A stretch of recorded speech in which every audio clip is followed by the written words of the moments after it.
Welcome to the CanCham and Hong Kong Canada Business Association's 8th annual Transpacific Entrepreneurial Virtual Conference. This is session 10, the roadmap to a green future and sustainable opportunities in property development, the essential role of cultural and technology integration. I'm Jeff Chan. I'm a proud member of the Canadian Chamber here in Hong Kong. I'm also the co-founder of the PropTech Institute in Hong Kong, and my career is actually with Westbank. So Westbank's a culture company based out of Vancouver with long-term commitments to artistry, sustainability, and city building with projects in Vancouver, Toronto, Seattle, San Jose, Hawaii, Tokyo. And we have offices around North America and Asia. So climate change, previously was a relatively peripheral concern for many real estate players, but it's now moved to the top of the agenda. Recently, investors have made net zero commitments, regulators have developed reporting standards, and governments have passed laws to target emissions, employees have demanded action, tenants have demanded more sustainable buildings, and at the same time, the acceleration of physical consequences of a changing climate have become more pronounced in communities as they're facing storms, floods, and fires, extreme heat, and other risks. So today, we're gonna hear from panelists about property development and building a green and sustainable future. Despite the pandemic, business is still going on, and I've seen companies continue to move ahead and innovate in this field. Sustainability is the ultimate luxury, and it's a topic that comes up on a daily basis. So I hope you are all looking forward to the sharing. During the session, if any questions do come up, please put it in the chat box. And before I introduce the panel, I would like to introduce Gabriel Chartier, Director of Quebec office in Hong Kong, to say a few words. Thank you, Jeff. Bonjour, good day, tagaho. Le Bureau du Québec à Hong Kong est heureux d'appuyer cette 8e édition de la Transpacific Entrepreneurial Conference. The Quebec office in Hong Kong is pleased to support the Transpacific Entrepreneurial Conference, notably the present panel, with the great participation of representatives from Industrie Show Canada and Investissement Québec International from Quebec and Westbank from British Columbia. Since the beginning of 2022, the Quebec office in Hong Kong has an economic mandate aimed at promoting Quebec expertise in sectors of common interest and identifying business opportunities and partnerships for Quebec companies in the Hong Kong and Macau markets. Please feel free to reach out to us if you want to have more information. I wish you all an excellent discussion on a very important and relevant topic. Je vous souhaite d'excellents échanges. Merci. Thank you. Toje daga. Thanks, Gabriel. Now on to the panel. First, we have Rhiannon Mabberley from Westbank in Vancouver, and we have Charles Royo Tremblay, Investissement, Quebec International, and then Don MacLean from Show Canada. So ladies first, Rhiannon, can you please introduce yourself? Hi, everyone. Rhiannon Mabberley with Westbank here in Vancouver, a beautiful day in Vancouver. I run some of our larger scale projects across the portfolio, and in doing so, we have a very high focus on sustainability and how our projects in their final form impact the communities in which they contribute to. We do a lot of work in the sector to promote green building and reducing energy emissions, and a lot of work to further the ideas of mixed-use communities and the impacts they have on the environment that they eventually contribute to. Great, thanks. Charles? Hello, everyone. I'm Charles Tremblay from Investissement Québec International. We are a state-owned enterprise that offers services for a Quebec company who wanted to export and also attract investment to Quebec. Export overseas and attract investment in Quebec. I'm the senior advisor for construction and infrastructure for that department for exportation overseas. I'm working especially in Asia Pacific We're working in collaboration with the Quebec office in Hong Kong. Looking forward to meet you all. Thank you. Thanks. And last but not least, Don, can you please introduce yourself? Thank you very much, Jeff. Good morning, everyone. I'm Don MacLean. I'm the VP of Business Development for Show Canada Industries Incorporated. For the last 23 years, Show Canada Industries has been providing bespoke stage equipment and rigging solutions to global clients throughout the world. And in the last 5 years, we've been diversifying into the construction of architectural facade elements, interior stairs, and exterior structural components, serving various industries, mostly in the hospitality and sporting arena sectors. Nice to have you all with us today. Thanks, guys.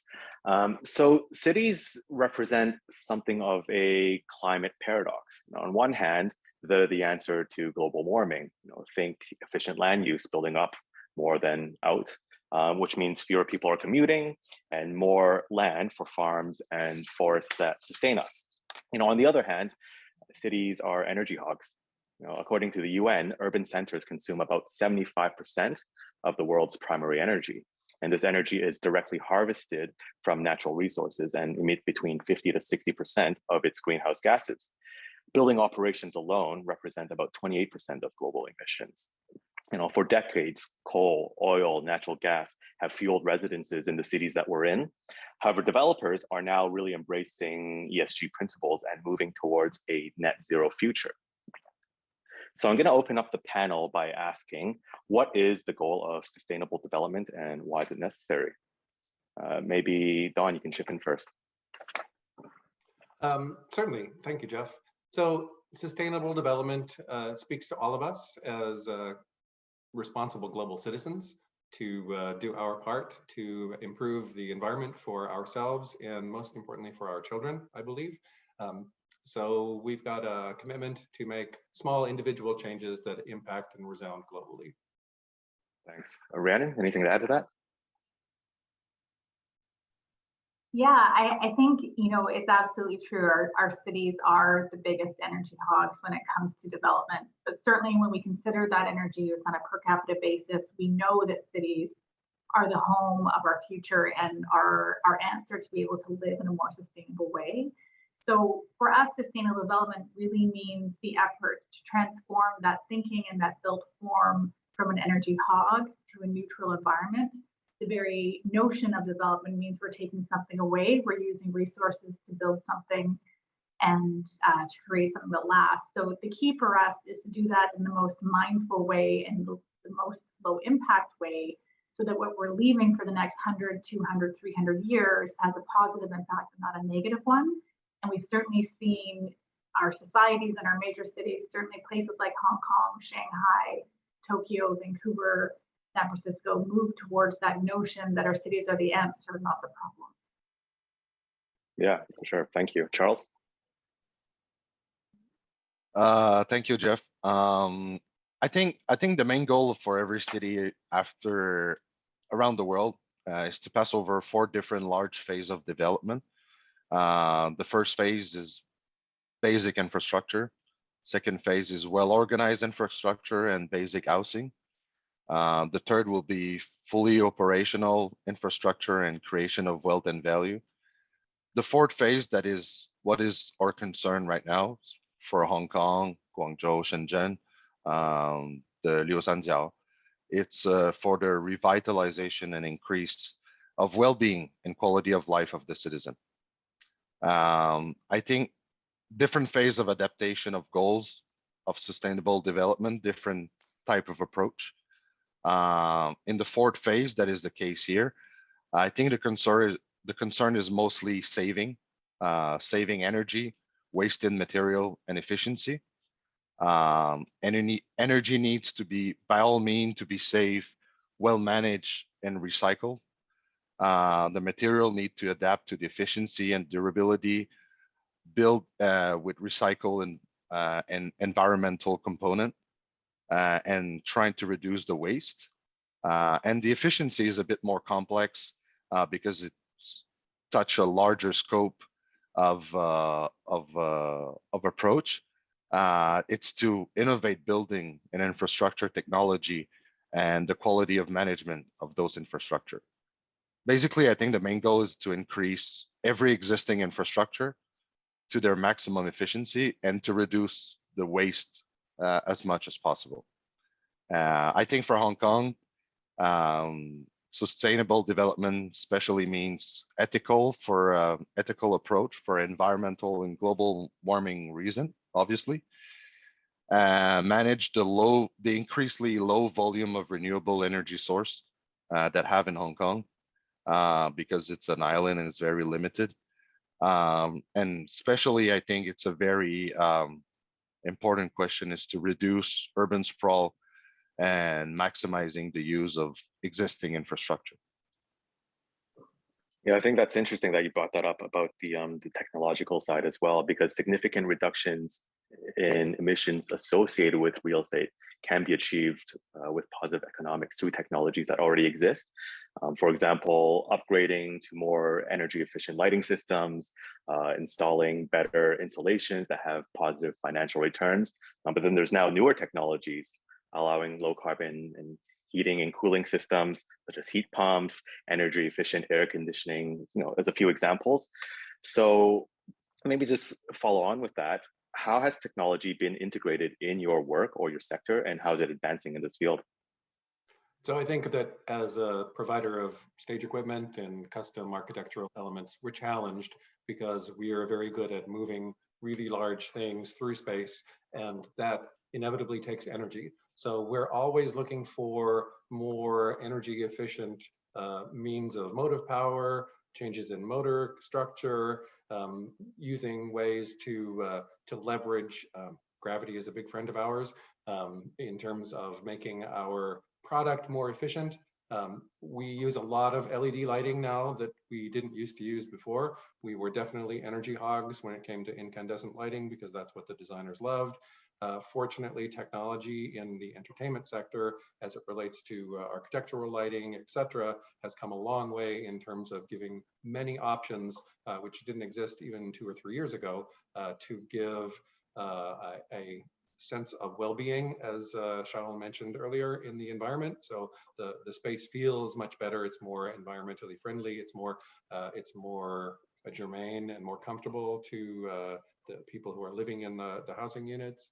And I think also that the integration of culture and technology goes together in this notion of what is a well-being city. What does the city offer? City offers, of course, housing, commercial places, but green spaces also. And the cultural component of green space has to be talked about a little bit in terms of how we're developing friendly cities, how we're developing cities where we want people to come to and people will join the cities.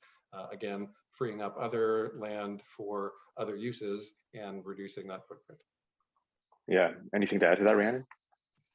Yeah, Don, those are all great points about a friendly city, and it really starts to broaden our ideas of what a sustainable future is. It's not just about how we use our resources and how much energy our buildings consume. It's about how we interact with each other, how we interact with our surroundings, and how does the built environment and its many, many layers and facets contribute to our ability to build healthy communities and what those communities look like. And certainly from your conversation or your point earlier, Jeff, about the health of cities and, are the cities our future or are they our problem? Cities are where we collaborate. They're the melting pots of society. They're where ideas come together. The great moments in our human history have happened in and around cities. And that's because it's this ability for everybody to come together. And, we've seen that being torn apart in the pandemic. We're forced to separate. And we know that coming together is one of our greatest strengths. And so to Don's point, the future of a sustainable city is not just about how much carbon we emit. It's about how we're treating its occupants in those many, many layers. I think that's a really important point. Mm-hmm. Thoughts on that, Charles, in terms of technology and the integration of that? In my sector that I'm covering for construction and infrastructure, for some company that I work with, let's say some new advancement in the field, for some Quebec company, they start introducing facade refurbishing, engineering sustainable solution, reducing renovation time, noise, material, waste and tenant occupancy disturbance. Some introducing AI-driven building energy management system platform, reducing commercial and institutional infrastructure energy consumption by 20 to 25%. We have those kind of technology in Quebec. Some introduce data-driven platform for infrastructure risk and management efficiency and natural disaster. It's a very large scope that we provide different type of technology that also include in the public infrastructure and also in the commercial infrastructure, especially because in also in residential infrastructure, but mostly in the commercial and institutional, because those have a higher capability of investing upfront, and they also have the higher capability to plan for long term. Whether if it's commercial or institutional, they will be more interested in investing long term. For most of the Quebec company are already complying and are in the front row of green competitivity with many international gas emission calculation standard, mostly used in BIM construction under Revit or ArchiCAD software. The company already provide their spec to calculate their emission impact, their gas emission impact on the way they produce the product, the type of energy they're using to produce it, and the component of the material. And also, I would like to underline that Canada is actually the motherland of Green Building Council and many associations promoting green and sustainable development around the world. So the concept of sustainable practices, it's been ingrained in Canadian memory for many years now, and it's an integral part of society priority since the first global warming sign by expert of the international community. So we have many years of experience working with green technology and green innovation. Yeah, I love that. And I know a lot of the viewers, even though if you're not in the sustainability field, you've probably heard net zero by 2050. And I know over in Canada, they have what's called the 2030 Agenda National Strategy, and they list out 17 goals for sustainable development. Some of them include fostering innovation and green infrastructure in Canada. As you mentioned, Charles, we're kind of the leaders of that, or the Canadian economy is the leaders of that. Improving access to transportation, parks, green spaces, as well as cultural heritage in Canada, and then taking action on climate change and its impact. So what has your company or sector done to assist with this movement? Rhiannon, you want to kick it off? Yeah, absolutely. We actually have a goal to be net zero by 2030 here in Vancouver, and Westbank specifically has been has buildings in pre-development that go net zero as early as around probably 2018 is when we started designing our first building. That building will start construction next year. So something for us that we feel really strongly about, that certainly we support policy that has the industry move in that direction, but you don't need to do anything more than turn on the news in the morning to know that if we wait that long to impact change, we're only going to see greater impacts down the road. And we feel very strongly that we each have a responsibility to be doing everything we can now and to be removing obstacles to that sustainable development. So for Westbank, our threshold is really a 75% reduction through the baseline as opposed to a 30 or 35 required by policy today. We aim for a 75 or higher. And if we can reach net zero realistically, then we'll certainly achieve that. We go to great lengths to incorporate the highest levels of technology and really creative thinking. In so many cases, it's not a technological solution as much as it is a creative one, thinking of ways that we can share energy between different uses and structure our developments in ways that those uses play off of each other. And then most recently, our efforts have really been focusing on the construction side and how can we reduce our reliance on things like concrete, steel. We've seen drastic impacts to the supply chain over starting the pandemic and more recently with global implications. And so it's become more relevant than ever to be incredibly mindful about what you're using and where it's coming from. And certainly we saw the industry start to shift that thinking when climate change became a front and center topic. But the reality is, as an industry, as in so many industries, we rely on these archaic notions of construction. We all know that in concrete construction, the typical user uses 45, 50% more concrete than is needed simply because of the design. And we don't need to keep doing that. There are better ways to do it. They take a bit of elbow grease and a bit of encouragement, but certainly possible. And those are the efforts that we're making to really reduce the impact across the entire life cycle of the building. Great. Yeah, Charles? For Investment Quebec, mostly since we're not a company who operate in construction, we mostly work with the ecosystem we have in place. So basically, Montreal especially have a very strong innovative hub ecosystem for technology and engineering and innovation. We have a very large group of engineering firm in Quebec that are most of them are the largest in Canada and have an international deployment. And this create an ecosystem around them. And this ecosystem is added with technology. And by creating this hub, we help to generate more capital in this ecosystem, whether if it's from private or from public funding. We're trying to promote those type of technology and engineering innovative services. Yeah, Don, what has your company or sector done to assist with this movement? So I think I'll just echo what Rhiannon was saying about concrete, because our equipment uses a lot of steel, and typically the simplest solution has been to get the biggest piece of steel we could get to make the strongest equipment. And now we are using more engineering brain power to come up with smarter design solutions to reduce the sheer poundage of steel that we put into our equipment. In addition, we look at sourcing. So where we can source recycled steel is very important to us in terms of developing our final product. And we build equipment that is shipped around the world into buildings that the developers are putting together, but we need to test that equipment in situ in our factory before it leaves. And so that usually takes a phenomenal amount of temporary support, framing, again, which is almost always steel, which is recreating the structure that will be in the final building when we arrive.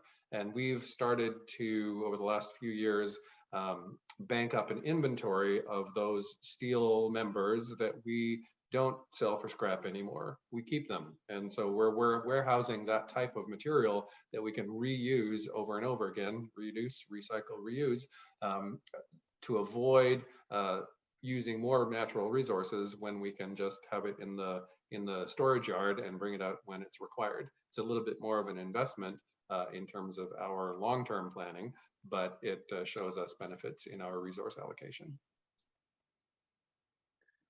And all of you guys being real estate leaders in this climate transition up until 2050, the world will obviously start feeling some physical effects of climate change, but also the economic, social, and regulatory changes that is necessary to decarbonize. The climate transition not only creates new responsibilities for real estate players, both to revalue and future-proof their portfolios, but it also creates opportunities to bring fresh sources of value, which you guys have touched on. But this is obviously easier said than done. So what are some of the challenges that your organizations or your sectors face during this period? Maybe Don, you can start off and just echo off of what you mentioned there. Sure. So I think one of the biggest challenges is realigning the investment mindset, which has always in the past been reduce the initial capital outlay, defer the operating costs into another phase, and keep them very separate. And we're seeing our clients really try and change, and they're challenged, frankly, with this notion of we can make a more efficient product, we can show long-term gains and long-term benefits with an increased capital investment upfront. Some people buy into that immediately and they see the total cost of ownership as a positive change for their ROI at the end.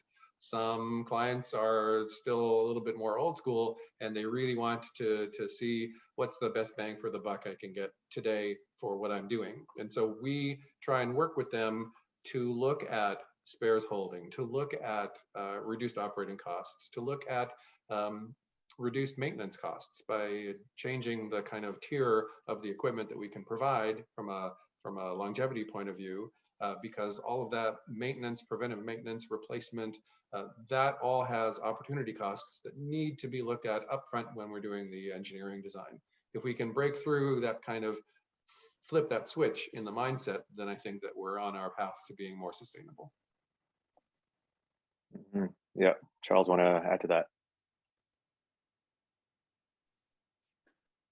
I will say I really agree with Don. I think some of the company that told me the comment that I received the most was I think the transportation price, it's the biggest impact, and moving the good from North America to Asia, it's been very difficult, and the increased pricing of the unstable price of the transportation and the shipping time. It's been a real headache for most of the company. I think is one of the biggest, and probably of course COVID and political events also been create unstable situation in the last few years. So it's been a difficult time to export, especially in Asia. I'd agree with you, Charles, and I think that one of the side effects of that is actually increased partnership with local companies, so that we partner certain parts of our projects with local groups who can be more environmentally sound in terms of not doing carbon for all this transport. Certainly, shipping steel from one place to another is kind of a silly thing in this day and age when you can source it almost everywhere, and avoiding those A, phenomenal shipping costs, B, questionable timelines, and C, the whole increased carbon footprint really makes corporate sense for all of us. Yeah, and I know Rhiannon, with Westbank, there's a lot of fighting that needs to be done with certain guys to get things approved. So what are the challenges you guys have faced? Yeah, we don't like to think of that as fighting. We like to think of that as collaborating towards a better future. I mean, I think some of our biggest challenges are less with approving authorities and more with the industry as a whole. And much like most industries, people get very complacent in doing things the easiest way. And sometimes the easiest way is still the cheapest way.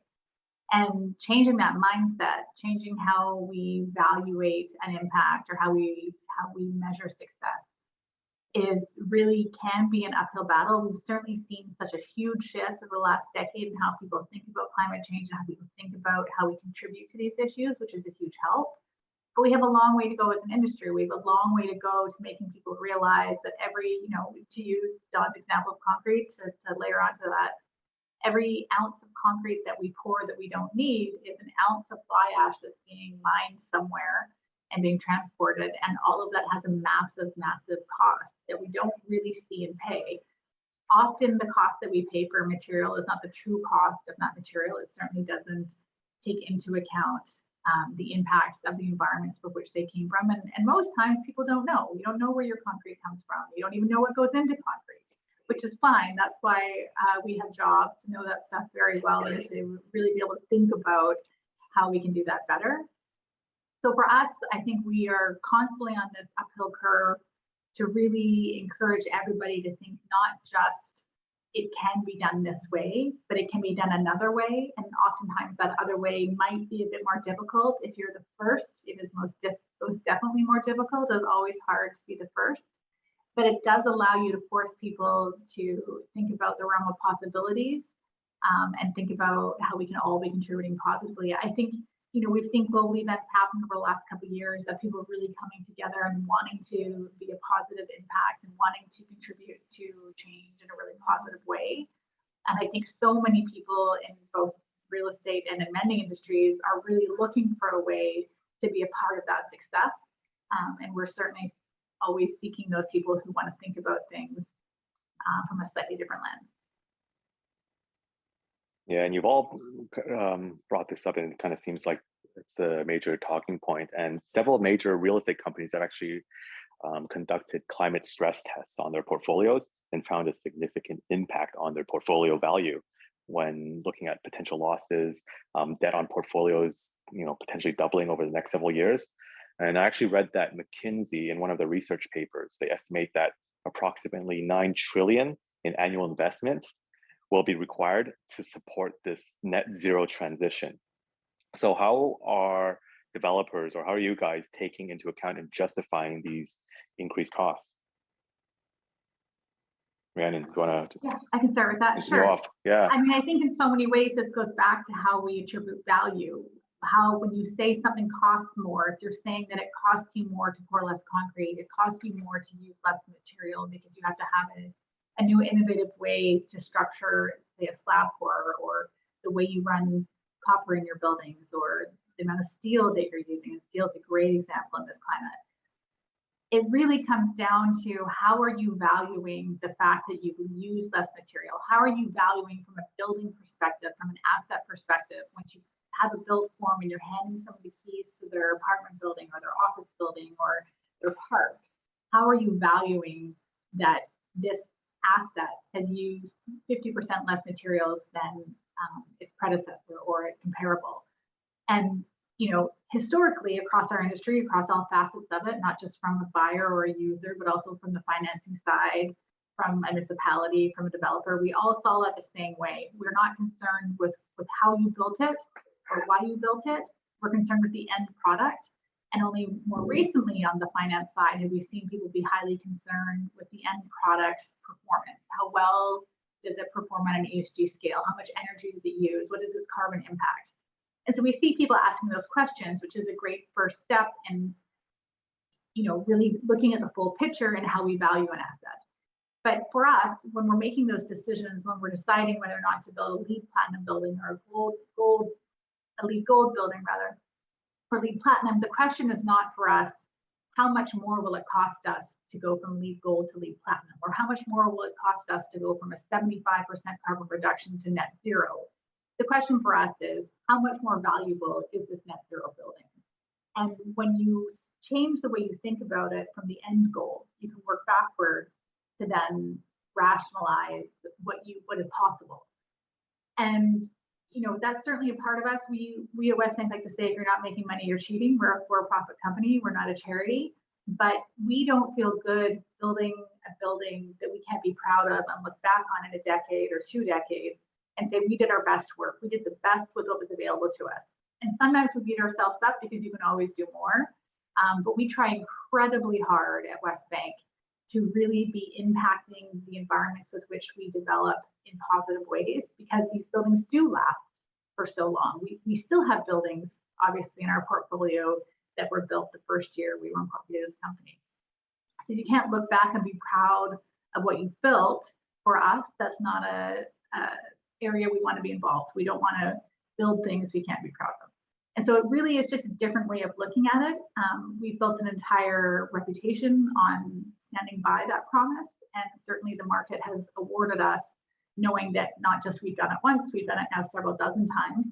And we have a reputation for always exceeding the baseline on a multitude of fronts. Culturally, you know, we have a huge public art portfolio as well. And to the point that Don made earlier, healthy cities are not just about how much carbon you're producing, they're also about the environment with which people enjoy those areas and how they interact with them. And so for us, it comes down to how you attribute value. And are you willing to look at the big picture as opposed to the end product? Great. Yeah, thanks. Don, I think you brought it up first about this point. So please elaborate on it. So I haven't read the article that you're referring to, Jeff, but I think that there's two questions that come up from that. First is, if it's 9 trillion in investment to get to net zero, what is the investment not to get to net zero? Right? What's the flip side of that coin? How much does it cost long term to not be proactive and not take that next step? And I look, the second question is, we look at infrastructure building, bridge and highway infrastructure, and the lack of maintenance over the last 50 years globally, and the burden that that's putting on organizations and governments right now to repair that infrastructure. Charles can probably talk a lot about that, because of a choice of inaction. And now we're paying the price for that inaction, again, which is very expensive. So the question about 9 trillion, after that investment has been done, do we see that go down? As long as we don't forget that we have to keep on making, you always have to keep pushing the ball uphill a little bit, right? And so it's a question of the opportunity cost of doing nothing saves us money now. It's kind of like what I talked about earlier, this notion, this capital notion or return on investment notion of looking at the long-term portfolio value, operationally and capital investment. So again, this is a $9 trillion investment in our global future, which I don't think we can afford not to make. Don, that's such a good point. And we see people talk about this all the time after natural disasters, like a wildfire rips through, takes out hundreds of homes. And yes, it's more expensive to build a home with a fire retardant wall, but it's much more expensive to build an entire community after they've all been ripped out by natural disaster. And you're so right. What's the cost not to invest?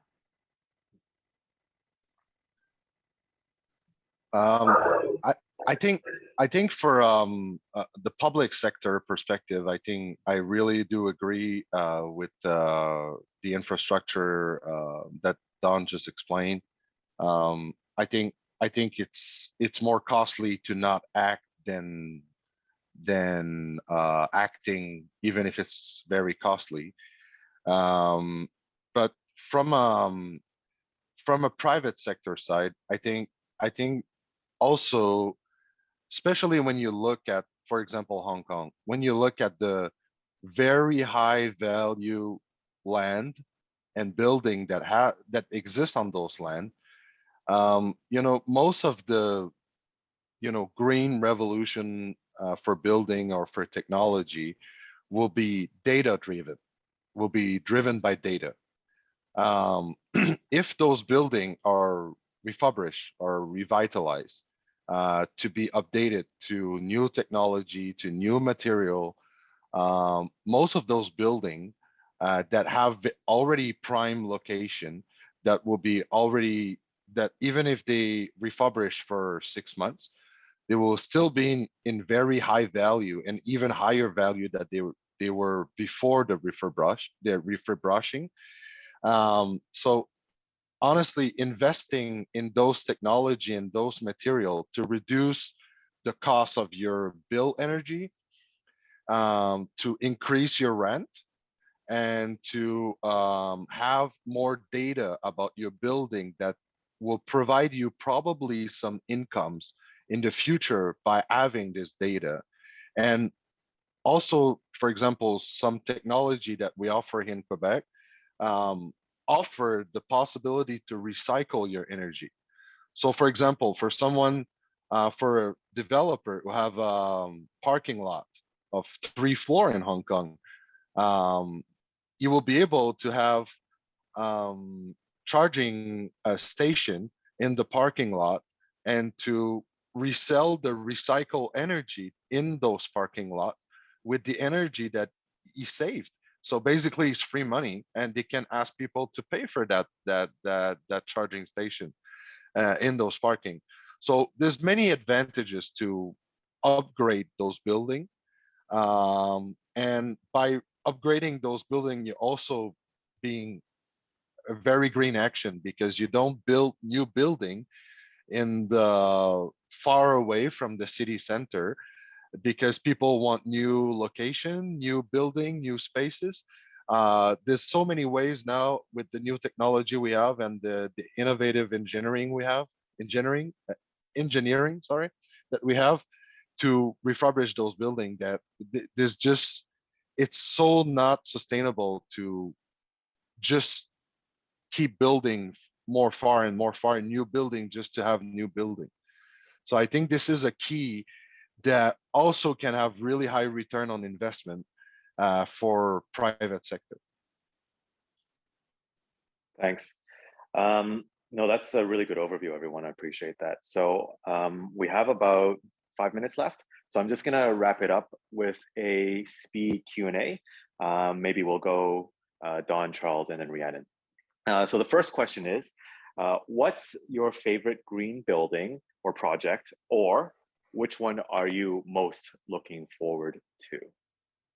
So I think my favorite green building I worked on was the city center complex in Las Vegas that Cirque du Soleil was putting in a couple of years ago. We provided some equipment for that show, and I just loved the design and the forward thinking at that time. Thanks, Charles. The Pickering Hotel in Singapore. It's been designed by architectural firm. It's called WOHA, WOHA. It's a Singapore firm. I think they also have an office in Hong Kong and Shanghai as well. I think it's a very innovative product of green facade, very well integrated design that is actually reliable, lower the temperature of the building, so energy efficient, and have a lot of new technology included in the building.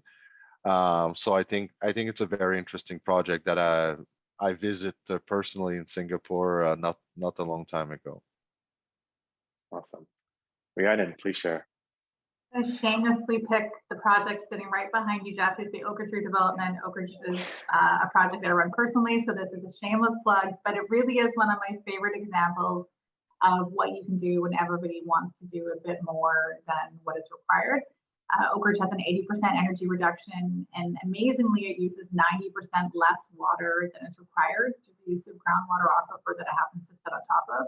Water is something, very, very, very valuable to our cities and to our entire country, but not something we talk about, and certainly not something that there's policy around to reduce our use of, but very important. It's covered in over 13 acres of green space. It offers the highest levels of natural ventilation. So we're really taking that idea of a healthy city and what it looks like to live somewhere that you feel good living. So personally, I'll shamelessly pick Oak Ridge. I agree. Okay, next question. Answer in 2 or 3 sentences. It's a bit of a loaded question, but what is the future? I think it's the integration of new high technologies into efficient and effective buildings, more efficient equipment, the use of different communications protocols to reduce copper wiring.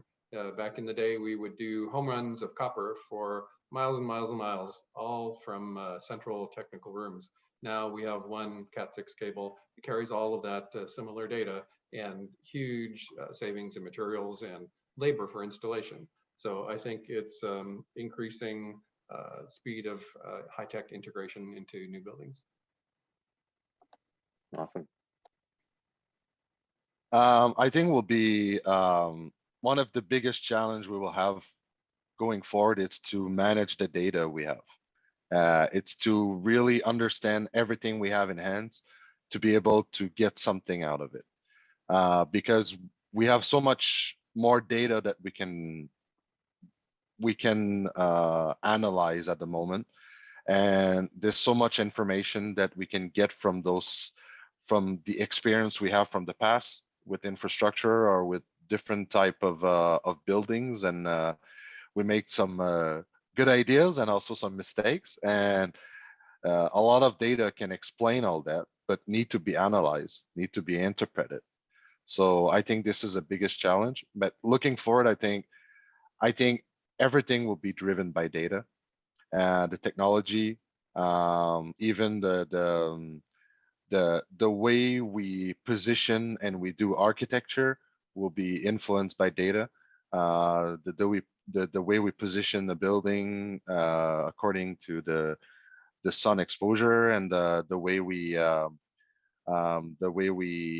use every type of material in every single angle. All of this will be driven by data. We already seen a part of it, but I think there's much more to see. Rhiannon, please. I think the future is in our cities. The future is a fully integrated, vibrant, dense city. In an ideal world, those cities densify further and allow us to free up land that we previously had for urban sprawl, and we replant those into green areas or agricultural areas.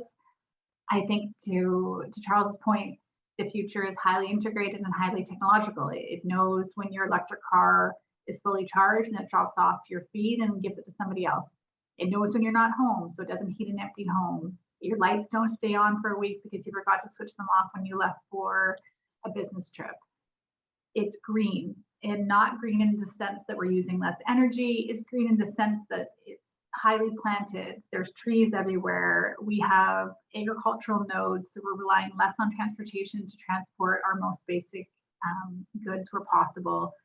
I think it's that utopia idea that we have of cities that we see in sci-fi films, except it's a friendly place. It's a place where you know your neighbor. It's a place where you're inspired. It's a place where you have the ability to be creative and free. You can speak freely without persecution. And it's a place that you're welcome. Utopia is a good word. Okay, in one sentence, for the viewers, if there's one takeaway from today's session, what is it? Don. One sentence. I'd say it is maximizing the utility of the data that Charles talked about in the network communication that I talked about in a city that is friendly, that Rhiannon wants to live in. Awesome. Charles. And you're on mute. Okay, good. Wow, how can I say something after that?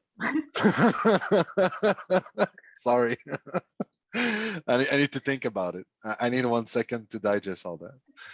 Sure, Charles, I'll help you out. I'll go. I think if anybody could take something away from today, I hope they take away the thought that each of us has the ability to impact the future in a positive way. Each of us has the ability to be thinking about things differently from how they were done, and challenging the notion that just because it was done that way, it will always be done that way. I think each of us has both the ability and the responsibility to do that, and I hope people are inspired to go back to their own industries and companies and really think about that mindfully. And I wish I'd said Don's answer first. I think I will say,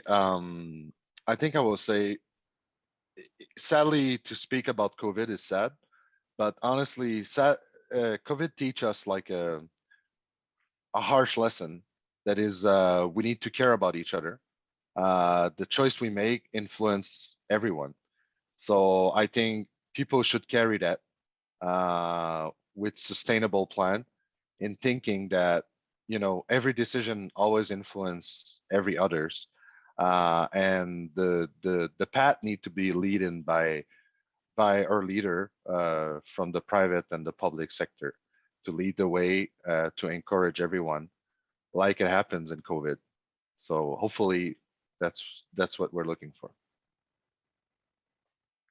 Guys, I really enjoyed this. This was fun. Thank you. So I think that's about it. Thanks for the viewers for watching, and obviously thank you guys, the panelists.